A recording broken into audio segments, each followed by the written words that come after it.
Hallucination হওয়া, জাগ্রত অবস্থায় অনেক কিছু দেখা বা শোনা বা অন্যরা দেখছে না।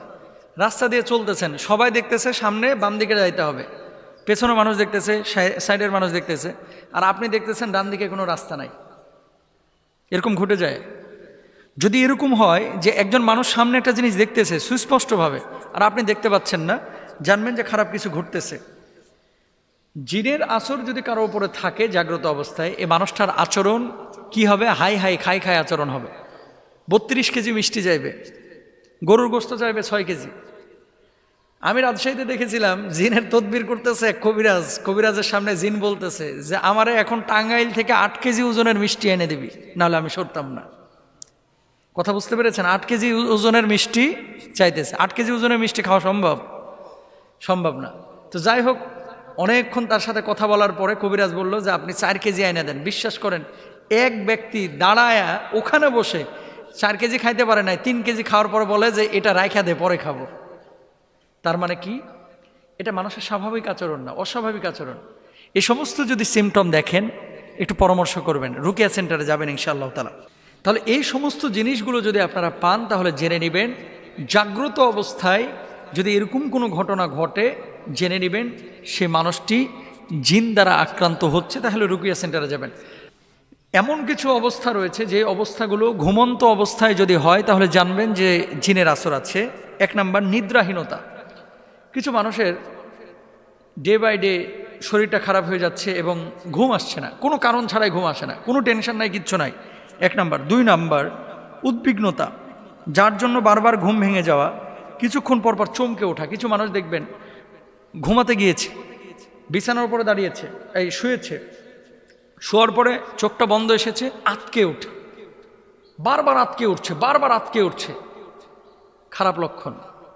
হয় ডাক্তারের শরণাপন্ন হন অথবা আপনার রুকিয়া সেন্টারে যান। 3 নাম্বার, বোবায় ধরা। বোবা যখন ধরে তখন তো মাশাআল্লাহ ডাকছেন, পাশের ভাইরে কিলায় উঠাইতে পারতেছেন না, অথচ আপনি কিলাচ্ছেন না, কিন্তু মনে হচ্ছে আপনি কিলাচ্ছেন, ধাক্কাচ্ছেন, মারে ডাকতেছেন, বউরে ডাকতেছেন, কেউ সাড়া দিচ্ছে না। বোবা জিন ধরে। এই বোবা ধরার পেছনে মূল কারণ হচ্ছে অপবিত্রতা আর নামাজ কালাম ঠিক মতো না পড়া। আর যেই বিছানায় খান ওই বিছানায় আপনার পোলায় মুতে, ওই বিছানায় আবার ঘুমান, পরিষ্কারও করে না অনেকে ঠিক মতো, মাইন্ড করেন না। অপবিত্র বিছানা যত বেশি হবে, সেই বিছানায় বোবা জিন তত বেশি আসবে। আল্লাহ বুঝদান করুক। এরপরে ঘুমের মধ্যে কিছু লোক দেখবেন প্রায় কথা বলে, চিৎকার করে ওঠে, এগুলো ভালো লক্ষণ না, জিনে ইফেক্টের লক্ষণ। ঘুমন্ত অবস্থায় কিছু মানুষ ফাল দিয়ে উঠে হাঁটাহাঁটি শুরু করে, ওইটা দাও, ওইটা দাও, ওইটা দাও, এরকম বলে দেখবেন।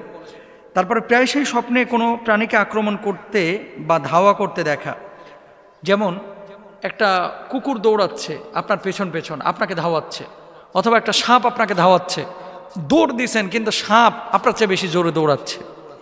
এই সমস্ত জিনিস স্বপ্নে নিজেকেও কোনো উঁচু জায়গা থেকে পড়ে যেতে দেখা। বিকালবেলায় উঠছিলেন গোলাপ ফুল পারতে 6 তলা বিল্ডিংয়ের ছাদের উপরে, গোলাপ ফুল তো ছিঁড়তেই পারেন নাই, দেখা যাচ্ছে কি আপনি ছাদের থেকে পড়তেছেন পড়তেছেন পড়তেছেন, কেউ ধরেন, পড়া শেষ হয় না, 1.5 ঘন্টা হয়ে গেছে। এরকম হয় কিন্তু।